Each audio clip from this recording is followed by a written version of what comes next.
Gloria a Dios. Y le invito a que abra su Biblia con nosotros en el libro de Génesis, el primer libro de la Biblia, capítulo 2, su versículo 4 en adelante. El libro de Génesis, capítulo 2, su versículo 4. Y cuando usted lo tenga, pues lo confirma con un amén. Amén. Génesis capítulo 2, versículo 4. La palabra de Dios dice de la siguiente manera: en el nombre de Jesús. Estos son los orígenes de los cielos y de la tierra cuando fueron creados.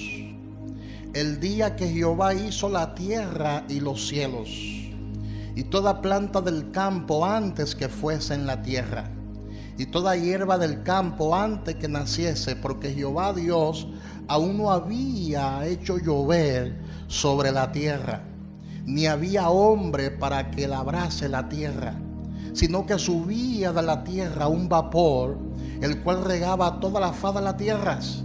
Entonces Jehová Dios formó al hombre del polvo de la tierra y sopló en su nariz, diga conmigo, y sopló en su nariz aliento de vida, y fue el hombre un ser viviente. ¿Y fue qué? Y se convirtió el hombre en un ser viviente. Amén. Michael Jordan, yo sé que muchos han escuchado hablar de esa leyenda del baloncesto, considerado por muchos como el mejor jugador de baloncesto de todos los tiempos, abandonó este deporte en el punto más alto de su carrera. Después de ganar 3 campeonatos con los Chicago Bulls, decidió retirarse. No por cansancio, no por falta de inspiración, ni siquiera por falta de resultados, sino por querer honrar la memoria de su padre, ya que su padre quería que él fuera un jugador de béisbol profesional. Y él, para honrar la memoria de su padre, decidió retirarse de la NBA para comenzar a jugar béisbol. Pero ¿sabe qué pasó? Michael Jordan fracasó en el béisbol. A pesar de que tenía disciplina, a pesar de que tenía talento para el deporte, pero en ese deporte específicamente, él fracasó. ¿Por qué? ¿Por qué Michael Jordan fracasó? Porque no era su terreno, no era su diseño, no era su llamado. Él estaba tratando de triunfar en algo por el cual él no había sido diseñado. Y después de una temporada decepcionante en el béisbol, en el año 1995, Michael Jordan regresó al baloncesto, marcando su regreso, marcando la historia, porque comenzó a triunfar en lo que era su territorio, en lo que era su terreno, porque ese era su llamado,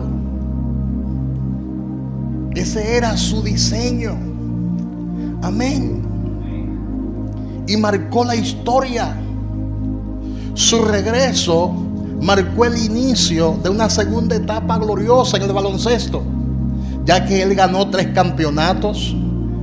Ganó 3 campeonatos consecutivos con los Chicago Bulls, es decir, del año 1995 al año 1998. Y se consolidó como una leyenda viviente. Algunos incluso se han atrevido a decir que Michael Jordan cambió la historia de la NBA.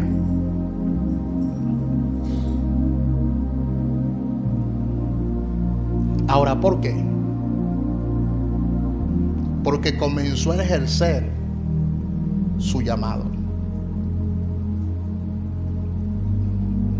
Y por eso se convirtió en 6 veces campeón de la NBA. 5 veces el jugador más valioso de la NBA, el MVP. 5 veces. Se convirtió en inspiración global para futuras generaciones, tanto fuera del deporte como dentro del deporte. Por cuanto comenzó a ejercer su llamado original, se convirtió en multimillonario. Se convirtió en el dueño de su propio equipo. Y se convirtió en un ícono dentro de la franquicia Nike, ya que ha vendido muchísimos calzados. Y todos conocen los famosos tenis Nike Jordan. Miles de millones ha vendido en esta franquicia. La historia de Michael Jordan nos enseña a nosotros que cuando descubrimos cuál es el propósito por el cual Dios nos ha llamado, nos va bien en la vida. Dígale al que está a su lado: cuando tú eres capaz de descubrir cuál es el diseño de Dios para ti, tú no fracasas, sino que tú triunfas. Y es importante que nosotros como creyentes aprendamos a descubrir en la Biblia cuál es el diseño de Dios para nosotros. Cuál es el diseño original de Dios para con nosotros. Porque esto está muy mostrado en las Sagradas Escrituras. Hay una revelación intrínseca en la palabra de Dios que nos enseña a qué Dios nos ha llamado, que nos enseña cuál es el propósito de Dios para nuestras vidas. Hoy en día hay más de 6,000 billones de personas en el mundo, y hay miles de millones que no saben cuál es el propósito de Dios para con su vida. Ni siquiera saben por qué están aquí en la tierra. Ni siquiera saben por qué existen. Pero nosotros tenemos que comenzar a escarbar en las Escrituras y comenzar a descubrir cuál es el propósito de Dios para con nuestras vidas. Claro, hay una revelación general y hay una revelación específica. ¿Cuál es la revelación general? Lo que Dios nos muestra en su palabra generalmente a través de la naturaleza. La gente dice: yo sé que hay algo grande fuera de este plano, porque nadie creó todas estas cosas. Estas cosas que existen no fueron creadas por sí solas. Incluso David dice que los cielos cuentan la gloria de Jehová, que el firmamento anuncia las obras de sus manos. También dice los salmos que la misma naturaleza cuenta la gloria de Jehová. Hay personas que tienen una percepción de que algo grande hay fuera de este plano, de que hay un diseñador, de que hay un creador, que esto no es el resultado de un accidente cósmico, ni es el resultado de una explosión cósmica como el Big Bang. Hay gente que se han puesto a analizar eso, se han puesto a contemplar las estrellas, se han puesto a contemplar la luna, el sol, se han puesto a contemplar los árboles, las flores, la fauna, los animales. Y esa es la revelación general. Pero hay una revelación específica. Diga conmigo: hay una revelación específica, que es cuando Dios te revela específicamente cuál es el plan de Dios para con tu vida. Esto no lo puede saber el hombre. Esto es algo que Dios te revela. Esto es algo que Dios te muestra. Entonces solo Dios puede revelarle al hombre su propósito original.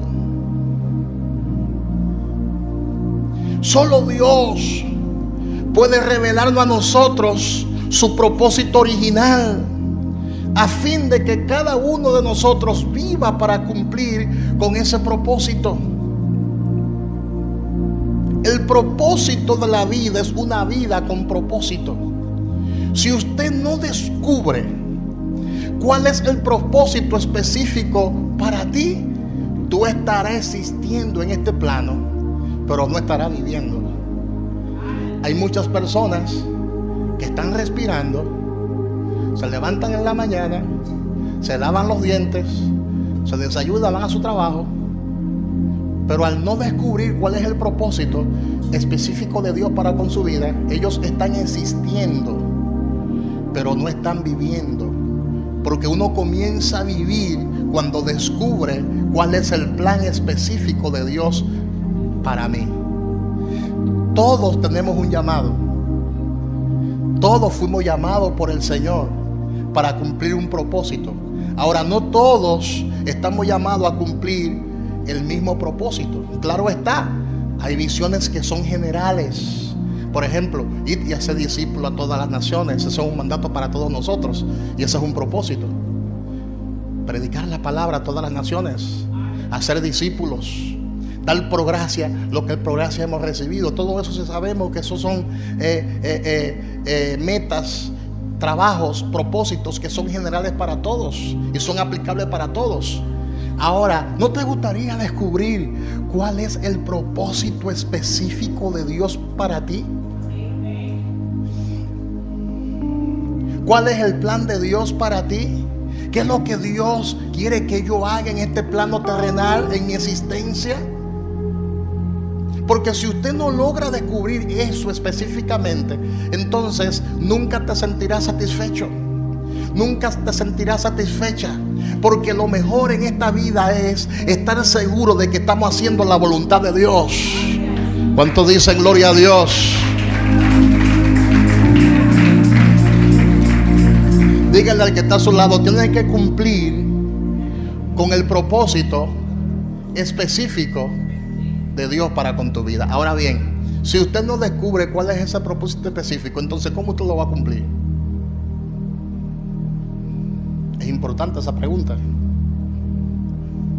Cuando tu propósito es más grande que tus excusas, te vuelve imparable. Pero si usted no conoce cuál es el propósito específico, entonces ¿cómo lo va a cumplir? Es importante que entendamos que Dios se tomó tiempo para darte la revelación de su palabra. No todo el mundo tiene la revelación de su palabra. Hay gente que incluso se mofan de la palabra de Dios. Hay gente incluso que se burlan de la palabra de Dios.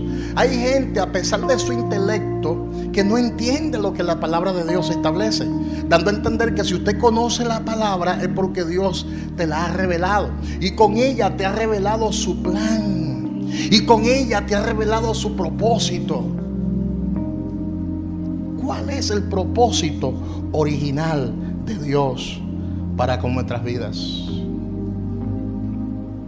Porque nada sucede por accidente. De hecho, tú estás sentado en esa silla no por un accidente. Tú estás sentado en esa silla porque el Señor te llamó. Tú estás sentado en esa silla porque el Señor te convenció de pecado, de justicia y de juicio. Tú estás sentado en esa silla porque un día le dijiste al Señor: Señor, te acepto como mi Señor y como mi Salvador. Y nació de nuevo. Usted nació de nuevo. Usted nació del agua y del Espíritu. Pero ¿acaso el Señor quiere que nosotros estemos sin dar frutos? ¿Acaso el Señor quiere que nosotros no seamos fructíferos, no seamos exitosos en la vida? Póngase a pensar por un momento en eso. Por eso le hablé de este jugador de baloncesto que todos conocemos. Triunfó en el baloncesto, pero por complacer a su padre, fracasó en un deporte al cual Dios no lo había llamado. Muchos de nosotros fracasamos en la carrera de la vida porque queremos complacer a los demás.